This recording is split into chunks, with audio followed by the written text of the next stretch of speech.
Welcome to the Ausländer.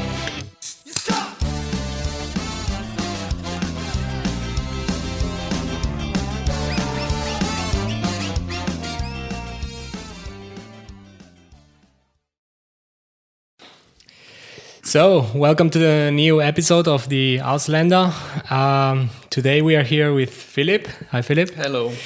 Really happy that you decided to join us. So, Philip is German from Dresden, currently living in Frankfurt.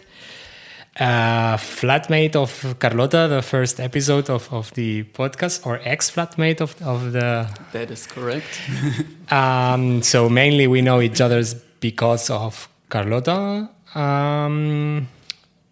So currently switching jobs right now. You are an architect by studies, let's say like this. Yes.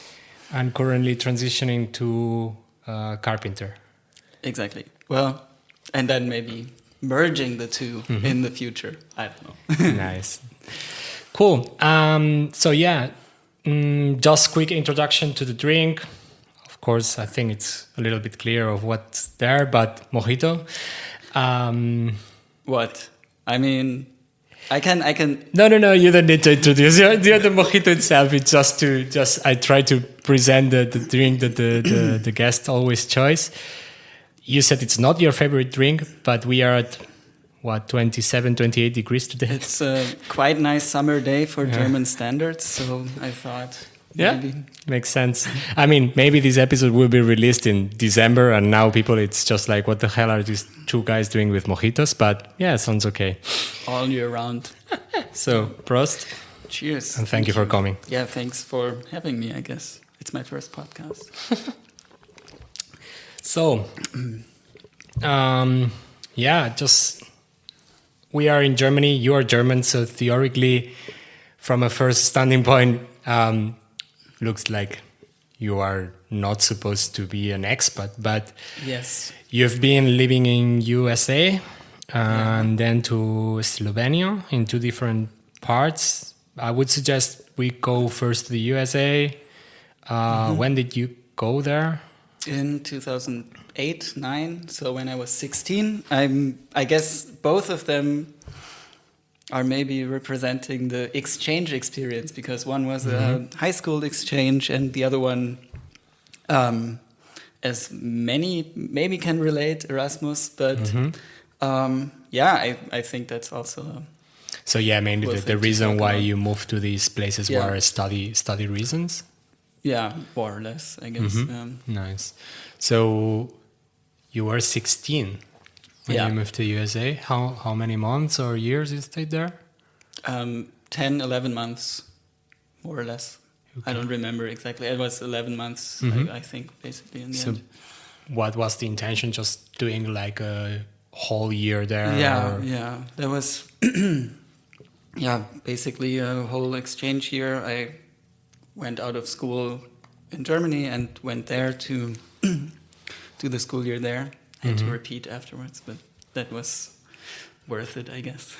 Oh, really? You needed to repeat the course here because the standards of it's just completely different, and it was also between the transition of before the last 2 years of school here, which is also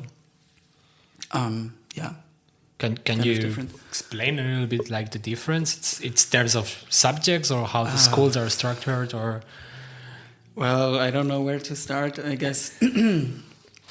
Subjects are very different. I mean, already at a younger age, you're basically just going to your classes, not with the same people all the time. You just, have a schedule of 7 subjects, 7 subjects each day. They repeat every day. It was quite different from the school system that I was used to. And also, I mean, the subjects can be quite exotic or something. Like I was, for the whole year, I was taking the school subject steel drum band, which was super fun, but it was just band. Steel drum band, which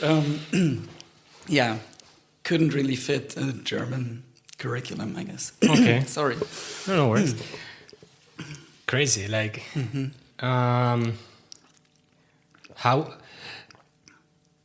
how is it just in terms of like 16 years old person kid at the end? It's not not a complete adult moving out.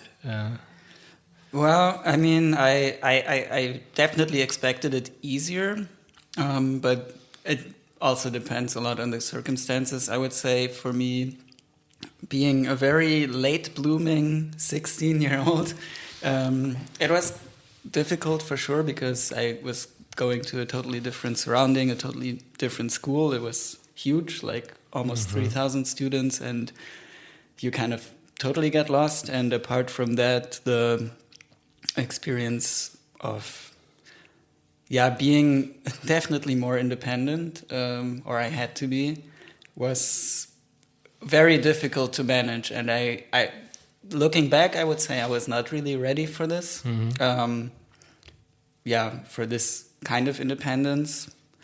Also depended, I mean, it was also connected to the circumstances there. Usually you would stay with a host family, like classical family in most cases, actually, like a lot of times with kids your age or something, which was different for me because I actually stayed with a single guy. He was a teacher at a different school, and so it was from coming from a family of 5 going to live with one person, and that was quite a shift. So this comes into the equation too, of course, which made a lot of things harder in the end, I think.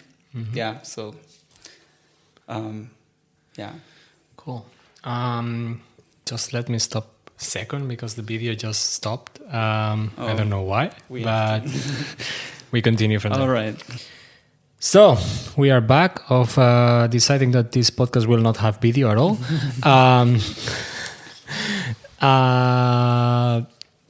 You were just saying that it was not only from a family standard point of view that changed itself, but at the end it was also like from a school perspective, but also familiarity wise, because you were coming from a family of 5 members, suddenly just being you and another person. I would say about this, like, because you asked also at this quite young age, doing this step by my own choice, of course, which is also a big difference. But there are so many factors in the end. We didn't even talk about the different country yet, like just the school and the family situation. So, I guess you have to take for everyone all of these things into account in the end, like seemingly arbitrary things that always shape this kind of experience, for sure. Where it was in the United States, because the United States is huge and it's changed from a lot. It was in Cincinnati, Ohio. It was quite central in the city, actually, which is also could have been quite differently. Actually, both of my brothers, they also did the same thing when at the same age. Also, it was kind of my older brother starting the idea, and then we others wanted to have that experience too. And it was all very different for us because you could end up in like the suburban area or very countryside, and I was quite central in a larger city. I mean, not by US standards maybe, but compared to the city of Dresden where I grew up, and it was quite large. It was also quite a change. It was so I mean, I suppose, I mean, it's not only the size of the city itself, it's just the standards of way of doing. Do you remember any specific thing that was really like impacting you, like in terms of like suddenly I arrive here and this is completely different of what I'm used to? Well, definitely the moving around in the city, it was basically impossible for me to do on my own. And that was also something I suffered quite a lot because, I mean, I would have had like a bicycle there or something, but apart from it being very hilly, the area, I was not using it at all. And you couldn't really use it to get around because it's quite dangerous also. And public transport is shit, and the distances are quite long. It just all comes together. So what it ended up to was that my radius of exploring was close to non-existent. It was, and I was used to just get on the bus at my hometown or to take my bike and go out and be at a friend's place in 15 minutes. That was just all not possible. At the time, actually, the city in Cincinnati was quite dangerous. I mean, I didn't experience it, but it was like very had a definitely very high crime rate, and so people told me you can't just walk there. Like I could walk from my school to my home there. It was like a half-hour walk, and when I told people, I did that sometimes because I didn't want to take the bus or something. And yeah, people told me, you're crazy. You cannot just walk there. Like you will get mugged. Something could happen. And that was really impacting me a lot for sure, because this freedom was very much taken from me. I was so dependent on people with cars in the end. In the country of freedom. Yes. Definition. It's a question of definition. Yeah, I mean, I lived in the United States also, and I really remember just like the high dependency on everything with the cars. It's just ridiculous. Yeah. Like going to the supermarket with the car, which is something that here in Germany I also realize it happens much more than, for example, in Barcelona. Even if you have like small city supermarkets in here, a lot of people still goes to the supermarkets in the outside areas because they are bigger, and they do the complete shop for, I don't know, 1 or 2 weeks. Saturday afternoon, crazy. Yeah, exactly. Nice. Like, what crazy stories did you have there? I mean, you are 16. Come on, you're a teenager. I suppose it's just like a shocking experience, but I'm pretty sure you just had amazing like adventures during that month. Yeah, it's hard to pick. Like there were. Let's see. What would have been the craziest? I don't know. I mean,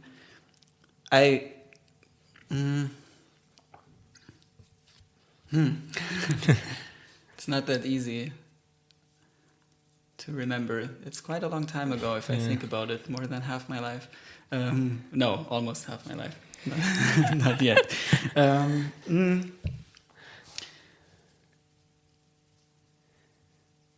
Well, it's all right. Just like maybe I will come up with something.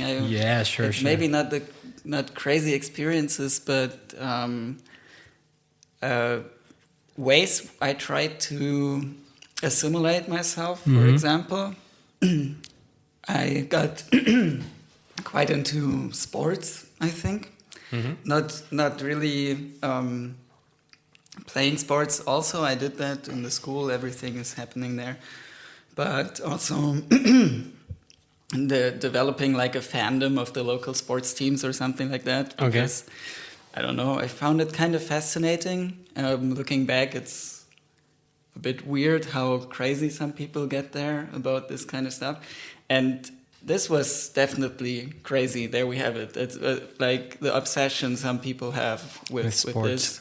And I went to all kinds of sports, like a college football game with almost 110,000 people in the stadium. It was, what the fuck? Okay. It was something like this. It's just very impressive and very overwhelming, I guess. I was... I mean, it's ridiculously an amount of people that we have for our normal football stadiums, of the first league sometimes. Exactly.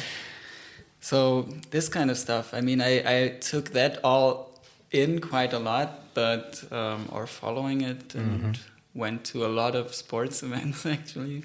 Did your passion start with baseball? I mean, Yeah, I'm asking here because I know that you like baseball and you like to play baseball, No, actually. for sure, definitely. I mean, I haven't done it in a long time, but I started doing it there. And when I came back, I also continued in Dresden, which was not that easy. I mean, there you have all the infrastructure, and there almost none.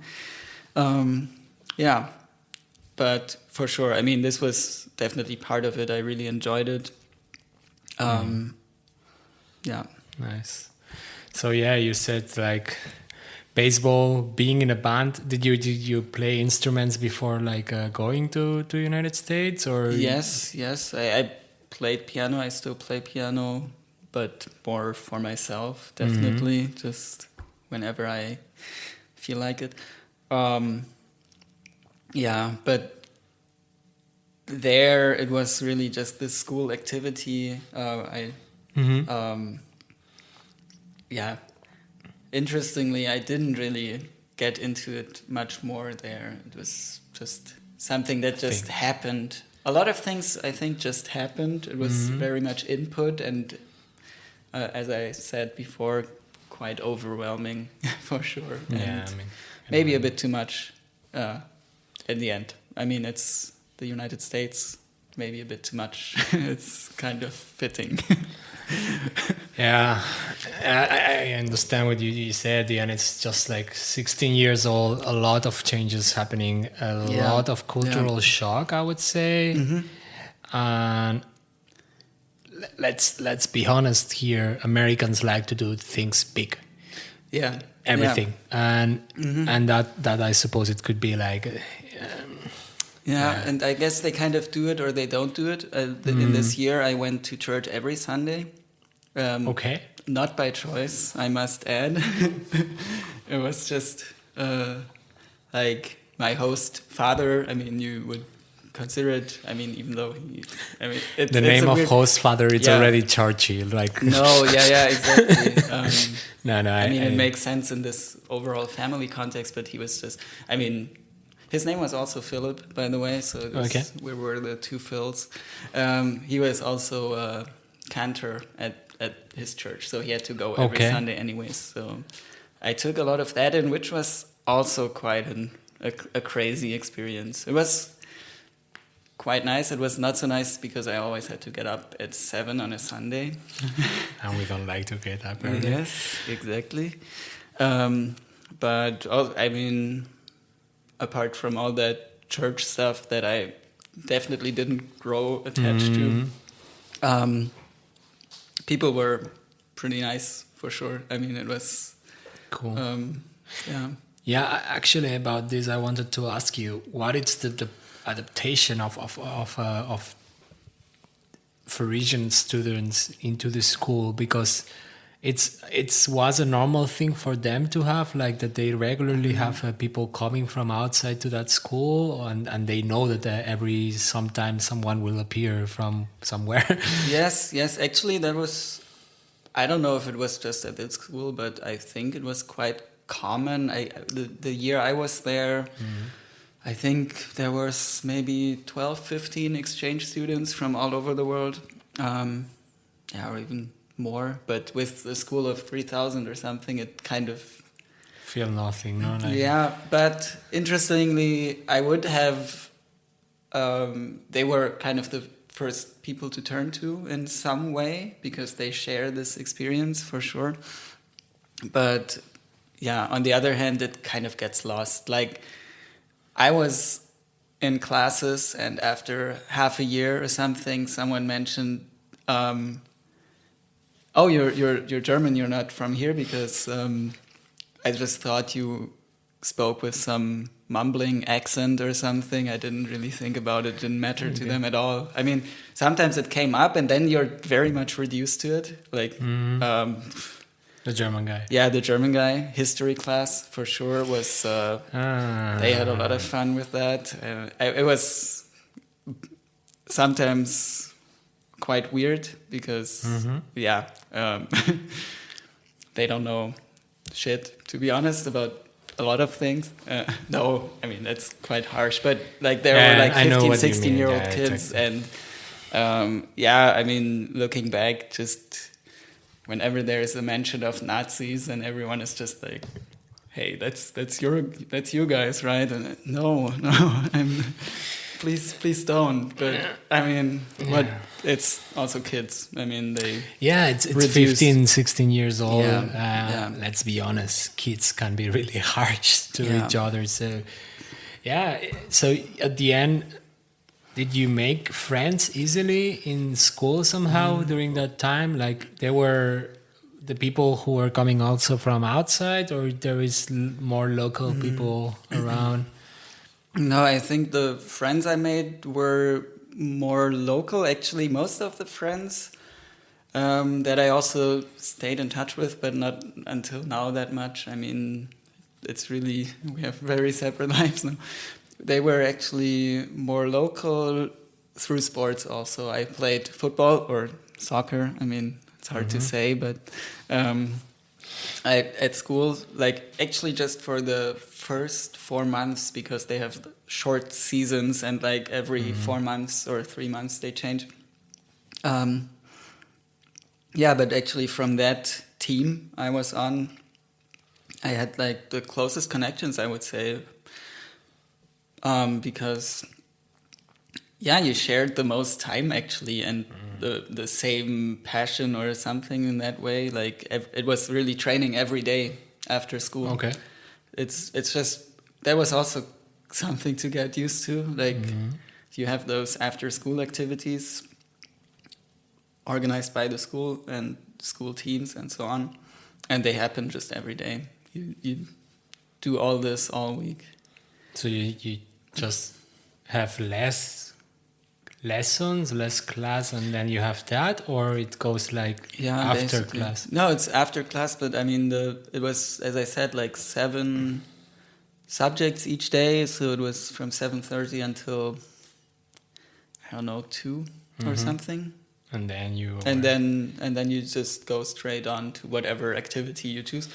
Like it was quite in the winter. I didn't do anything after school, and that was stupid. Like I should have taken something, because then I was just lost, and because my hostie was also working all day, like quite late, and I was kind of not knowing what to do. And as I said, not able to move around that easily. Yeah, exactly. That was actually not such a good choice. Okay. You said about the language. That's one of the things that I wanted to ask you. And maybe here, just like coming from Barcelona and knowing a little bit like my level of English at 16 years old, maybe it was not the best one. How was it from a language perspective to go there? It was, I think, at this age, it might be different, that you adapt quite much faster to a new language. Of course, it wasn't new to me, but like my English level before that was adequate. I don't know. It was okay. I wasn't super good at school in it, but it was okay. And then, but you just are forced into it so much, and then you pick it up quite fast, I would say. Yeah, I'm just asking also because at the end we know that here traditionally in Europe, the English shown in schools and taught in school, it's quite British. And I remember myself being in United States and suddenly like, fuck, I really sound weird here compared with the people who I'm talking with sometimes. And I think even right now I have a combination of the English, like I pick things up from there. How it was for you, like accent wise, like to understand everyone and everything, like. To understand everyone, I think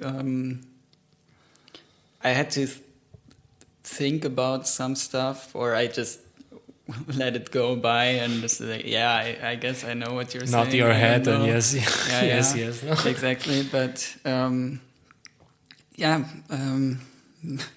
I think I remember that I was understanding quite well. I was just not talking that much. Maybe also I was quite shy or something. I didn't want to I was not that extroverted for sure. So I was not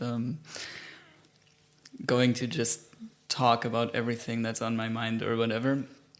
And then some things were definitely beyond me also until much later. I think my English improved actually years after, even more still. And then it got worse again. I don't know.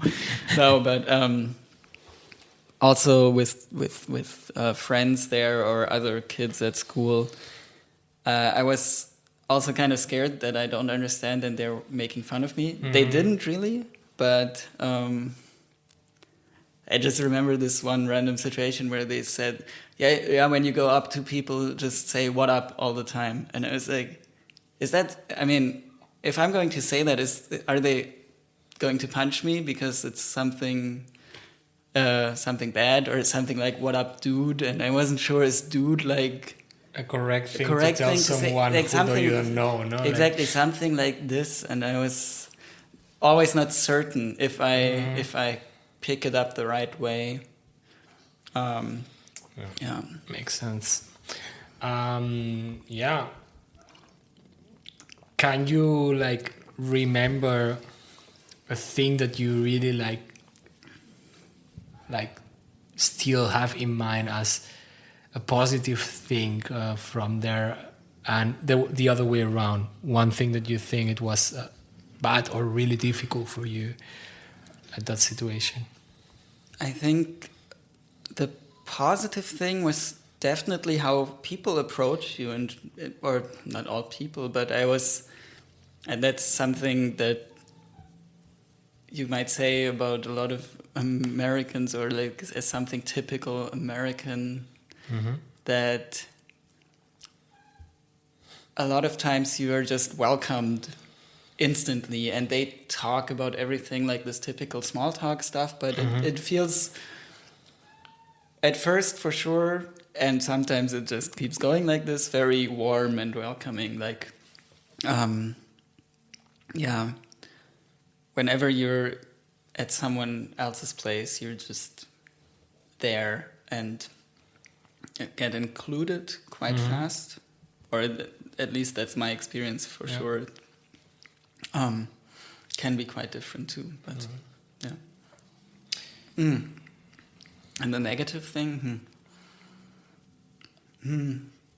I guess that's more my individual experience. Like I said before, definitely being kind of confined and not getting in touch with people that easily. In a way, some sort of loneliness at times or something. It kind of this feeling lost. In this strange place still. Of course, over time, I made some friends and I picked up on what I wanted to do there. But yeah, I think going into this kind of thing, everyone thinks this is going to be the greatest year of my life or whatever, or it's supposed to be that, and then you figure out it's much harder than that, and also at the same time it would be really sad if your best year of your life was when you're 16. But in America.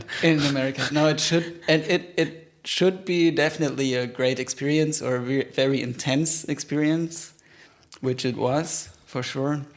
I mean, I'm pretty sure you take really, really good experiences from there, and you learned a ton of stuff. Yes, definitely. At the same time, it's really curious that the positive thing is how Americans are extroverted or including you really fast, and then the negative one, it's feeling alone. But I completely understand. It's also your feeling or your sensation in there, even if someone it's doing chit-chatting or including you in a round really fast, you don't have your support, standard support that you have in your original country, like your friends, like your family, like your brothers. Just a quick last question maybe about United States before we jump back to Germany, before we go to Slovenia. Did your brothers had more or less the same experience? Did you ever talk with your brothers about their experience in there? Well, somehow, I would say it was also ambivalent, the same way, like with ups and downs. But also given that they were also at very different places. One was very much in the countryside in some village, and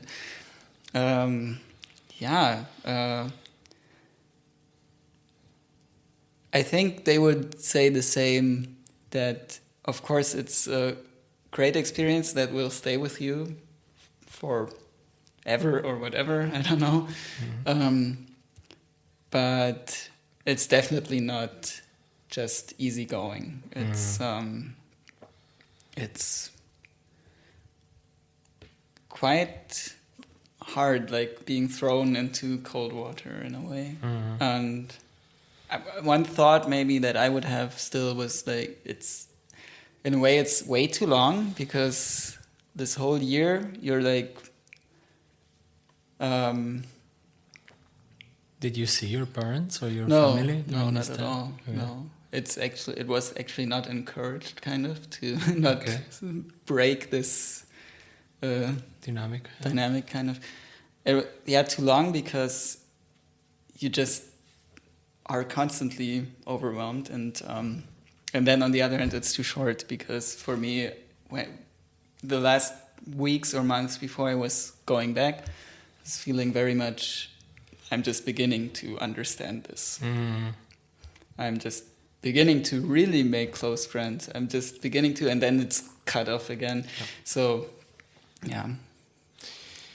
Yeah, it's weird. I mean, it's definitely something that that could be maybe done in a different way at the end. Maybe like, I don't know, making an introduction round of some months, going back. I don't know if it's the correct thing to do either. Like, yeah, but yeah, I kind of agree that being there for 11 months, you just land for the first 6 months, and then you start creating connections for the pretty much for the 5 last months that you're there, and then ciao, you disappear. If that's enough, yeah. I mean, I know from other people who did the same, because there were also like meetings afterwards and so on, like workshops and whatever. It was quite organized before and after. That they went back, or some people even stayed, they finished school there, and this kind of stuff that happens. Like, some people were really getting into it. But it just depends on your type, I guess. And also considering some 16-year-olds might be quite certain about what they want already. I wasn't, for sure. So that always factors in. You kind of hope, you go in with the hope maybe also that you find yourself or whatever, or find...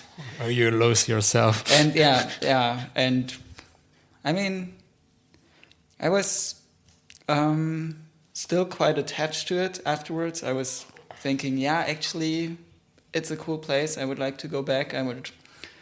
I was even considering at some point to go there to study in university or something, just like as a vague idea, something. But in the end, it didn't stick that much, or that part at least. Did you ever went back? Actually not. I have not been to the US since. It's I was always thinking about it. It's still on my mind. I would actually, if I had the time again or the money or whatever, I would just maybe think it could be a good destination. Also, like maybe catching up with some people, but as the time passes, it kind of gets more and more distant. Yeah. Yeah. True. Nice. I would suggest that we make a break now for some minutes. We prepare another mojito. Yes, please. And then we continue. So here we are again. New mojito. So Yes. second round. Here it comes the interesting part. No. Depends. Yeah. Yeah. So yeah, we were just saying like to make the jump back to Germany. I would shortly stop here for like asking you how was coming back after 11 months, going back to home, going back to Dresden. How did you feel about it? Yeah, well, I mean, this is something people told you before, like in preparation of this year is also like you go there and have to adapt, and you come back and you have to adapt again for sure. And I mean, that was definitely true, because I also got into, of course, the same surroundings again, but having to redo the year at school, for example, being together with new people again, and just getting used to your old life again somehow. It also took some time. Like I said, it took me at least half a year to kind of get used to it, and then when I came back, it definitely took at least as long. Maybe it's just me, because I usually take time to adapt to a new place, to new people. It moves a bit slower for me, I guess. But I would say it was kind of a similar pattern in a way of the time that had to pass. The good thing then in the end was after a year, that then I could stay, or that I would stay. And but definitely I had to rebuild a lot of stuff again in my social surroundings, for sure, and just getting used to that, and also being different, like having this new set of experiences, which also helped, though. I mean, it was kind of a good feeling to know I have done this. Like, this is something, I wouldn't say I felt super special or anything, but it's something that's a part of me now. So I kind of refreshed, but I like also, which was definitely part of the goal. I mean, not that there were like set goals and I have to do this and that, but kind of to shape or define your personality, your identity a bit more, I guess. That's and yeah, so the time following that was also not that easy, but I had a different starting point again, and it was exciting, and in a way, for sure. Cool. And then you you finish school, you start university. Well, I mean, there was some time in between. I didn't start university right away, so I was living back in Dresden for another 3 years, basically 2 years of school and then 1 year of trying out different things, I guess.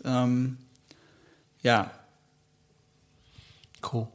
And then you move somewhere for university? Yeah, I moved to Stuttgart, so quite far away. I mean, not compared to the US, of course, but I mean, considering apart from this 1 year abroad, I spent 20 years in Dresden, always at the same place. I never really moved and lived on my own. So yeah, that was the next big decision, big step then, for sure. And then university time, and for an Erasmus, you moved to Slovenia. Yeah. Which year of university was that? It was third year, so yeah. Cool. Yeah. So why Slovenia? That's one of the questions, actually. Yeah, I mean, that's kind of just came up as an option, but I don't know. I don't want to sound, I don't know. It's not arrogant or anything, but I didn't want to do like this regular Erasmus thing, which you would have in mind at first, like going to a big, mostly Western European city or something. Of course, there are also exceptions. I was definitely looking, I had different choices. I was looking at more smaller, less known places, like really trying out something new for sure. But on the other hand, I already knew the place. So I went to Ljubljana, which is the capital of Slovenia, by far the biggest city also. So there's not much else to go. So I knew the city from a short visit before, actually also with university.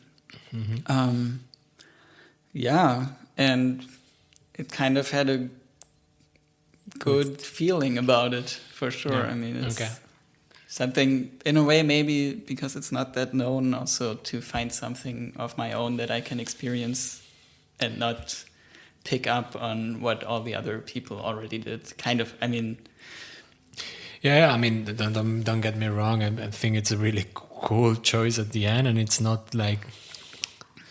So a lot of people used to go to Erasmus to big cities, being big party cities. Let's be honest on this. But Slovenia and Ljubljana, it's not a choice that you hear that often, let's say like this. And I didn't know if it was because of university reasons, also like archaeologically wise, I was going to say, architectonically wise.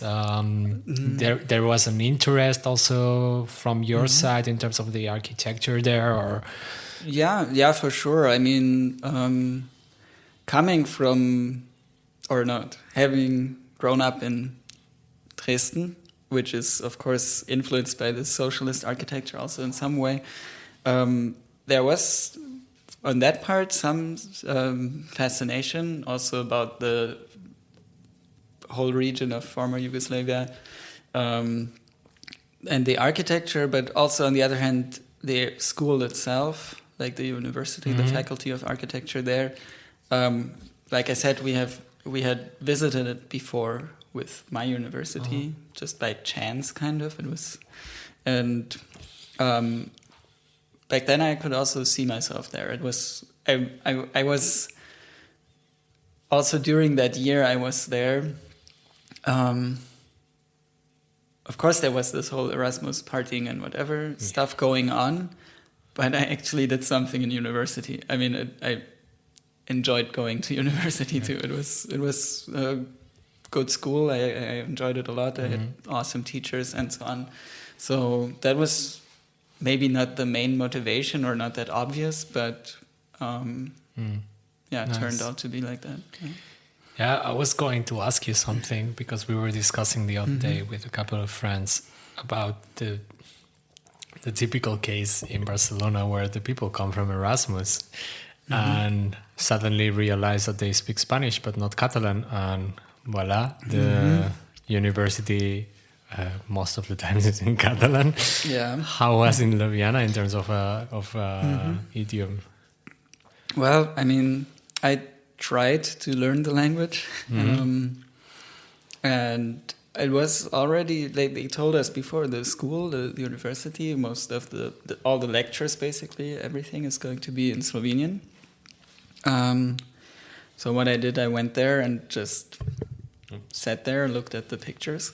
That was basically it. But I mean, the teachers, they were very invested, actually. Like, they wouldn't change their whole classes, but they would give you the material in English too, and kind of take care of that. So it went quite well. It's also maybe architecture, or studying architecture because it's very project-based was a good thing or works well in this case, because you have a lot of personal consultations, which then, of course, were in English.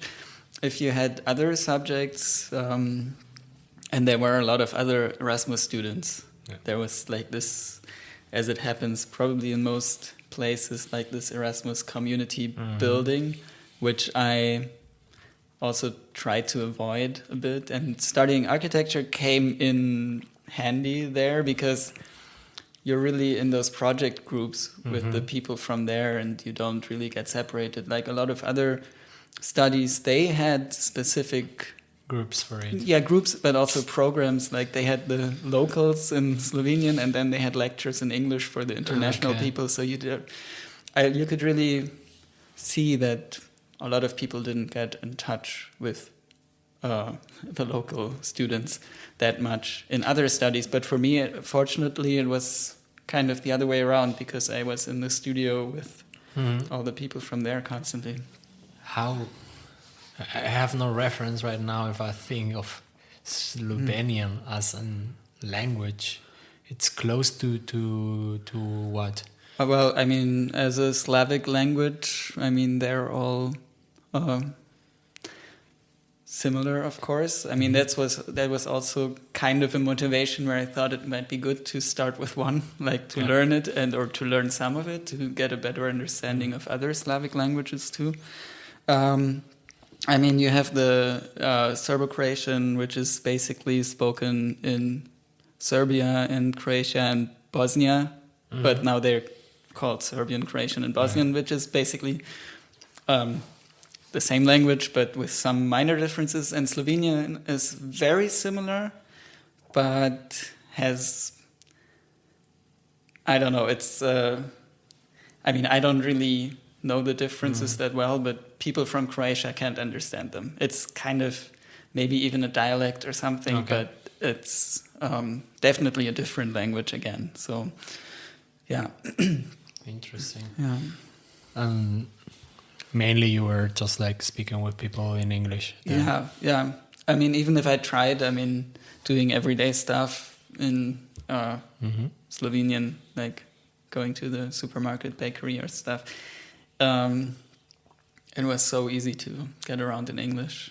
Nice. So it was nice or convenient for sure, but then you never were forced to learn the language at all. It was kind of not helping the learning progress, I would say. But yeah. Nice. Cool. What's the thing that you would say it's the most different or the most impacting from Slovenia compared to Germany, for example? Well, I was thinking about this, like to describe it, the city and the country, like just from the place of seeing it, of visiting it, of living there, it's again the opposite to the US. It's small. It's very small, and you kind of get the feeling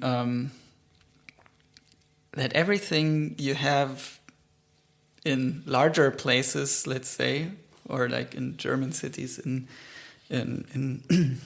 larger European cities, everything you have there too, it's just condensed to a smaller area, to a smaller city. The whole country is the same in a way. You have in a radius of 2 hours maximum, or even less. You have the sea, Adriatic Sea, and you have the Alps, and you have everything so close together. So it was, I mean, it was amazing. You have all those different landscapes and small towns to visit and everything around, and the city itself. I found it so easy to get used to it, to get along. Like I found my way around really quick. Also because of the people, or? Good question. yes and no. Maybe it's more my mindset at the time that I just wanted to explore this place on my own, going around the city. But I guess the people also helped. Like, again, considering the context of the university or something, then you automatically get in touch with the people and get to see places that you wouldn't see as a normal tourist. Also, as a normal Erasmus student, I'm not saying that I wasn't. I mean, I don't want to lift myself above anyone or something, but once you step out of this bubble, or you can really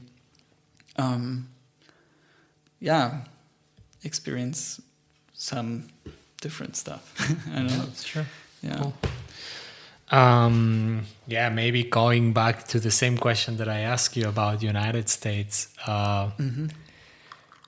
positive and negative thing.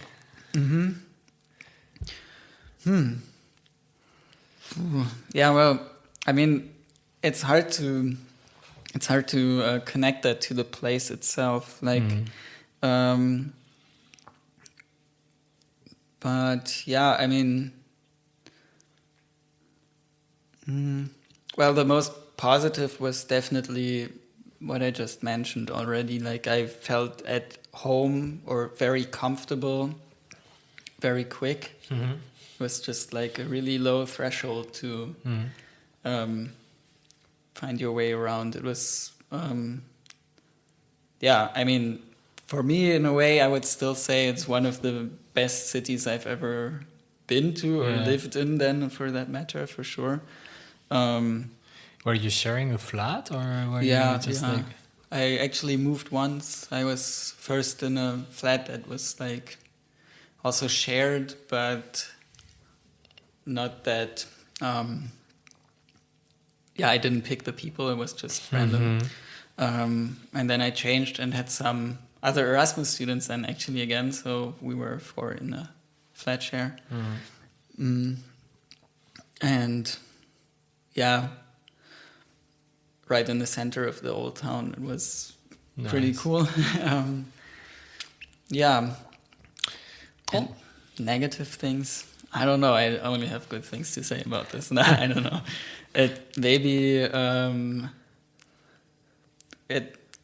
Sometimes I think, but that's also, again, my own choice in a way, that I could have even done more. I was, as I said, quite invested in university, and it was quite stressful too. Like, I was,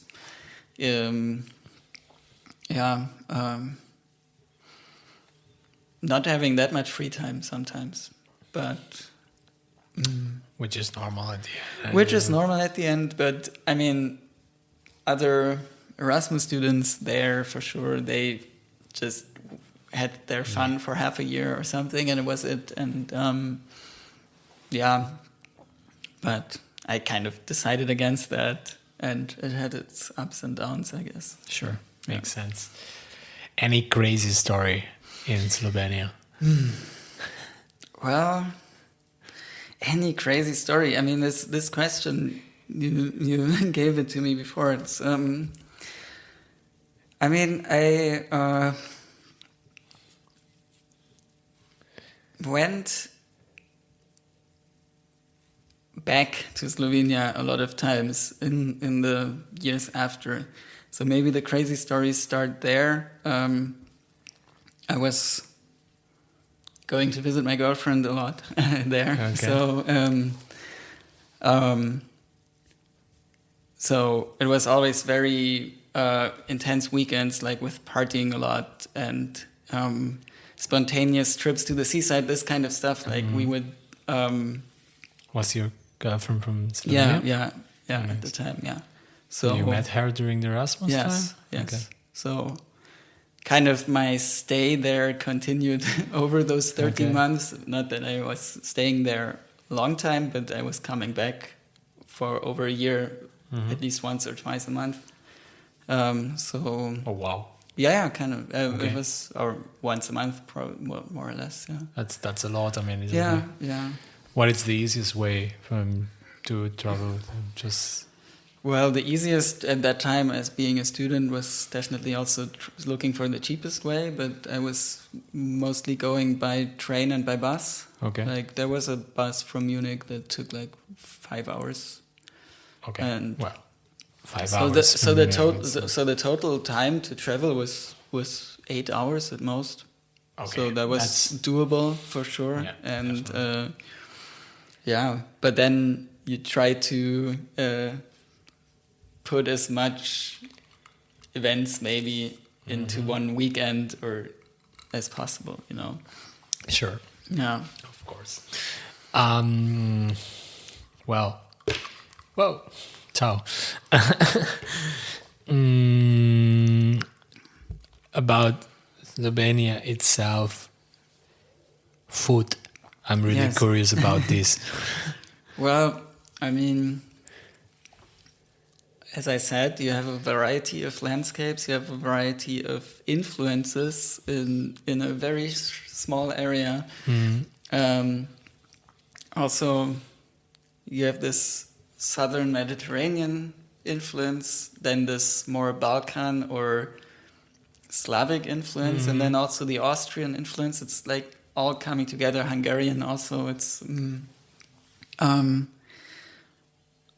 kind of a mixture of all of it, you know. I mean, a lot of this Alpine Austrian stuff for sure. Very. I think they like barbecues a lot. I mean, I've been to some countryside barbecues that extended for weekends, basically. Oh wow! Kind of like this farming surrounding family stuff. Like this was also quite intense to see, like something I haven't experienced before.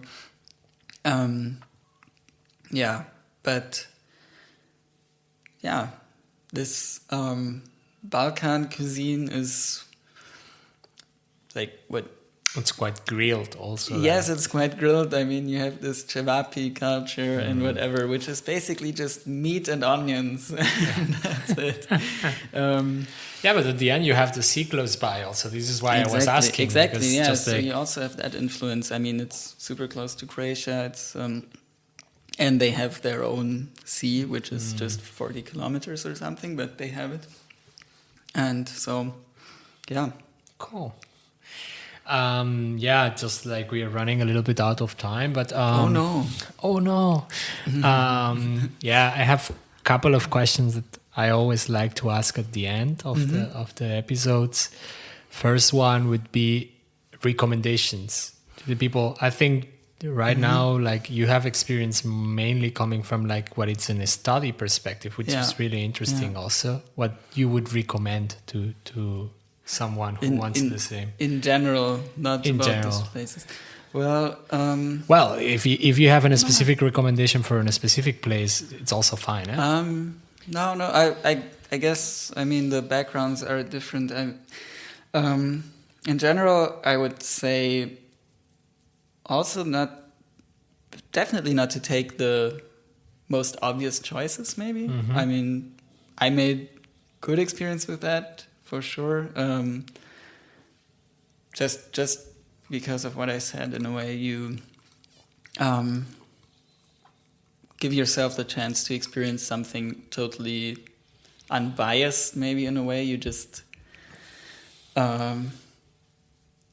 also throw yourself into the cold water in some way. You kind of force yourself to learn about it and don't take the paths that are already there, kind of this kind of stuff. This for sure would be my personal choice that I take away from it.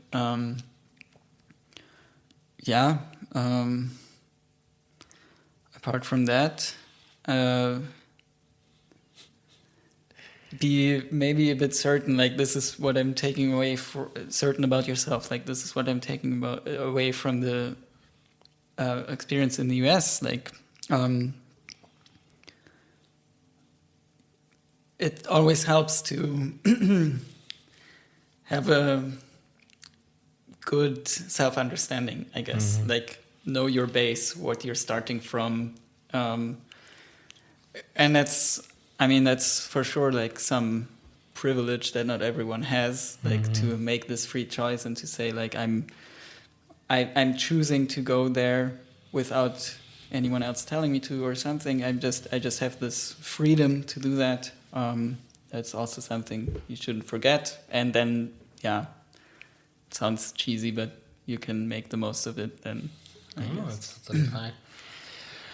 Nice. Last question then for today. Okay. Would be any recommendations? I always want just to give the opportunity to every guest that comes here to promote personal projects or friends projects that you think about. So just people know something that you think it's amazing. And Okay. Well, first of all, I'm not there yet, but maybe I have to promote myself if someone needs carpentry. No, I mean, that's still some time to go. Other than that, maybe a more general thing, like what I think in those talks you're having is what's coming to mind in a way. It's like we're all Ausländer sometimes, somewhere, even in our own countries, in some sense, if we come to different environments. And what I just realized in our talk is that the factors that kind of decide if you have an easier time at a new place or not, or more a harder time, they are very subtle. They're not really obvious. You cannot say, why are you not getting along or something. You really have to have an understanding for that, I guess. That it's not easy to be at a new place, and maybe what I then would promote more is just be more thoughtful of that with all the people you encounter, whether they're from another country or the same or wherever you go. Cool. Thank you so much for today, Philip. Thank you too. Prost. Prost.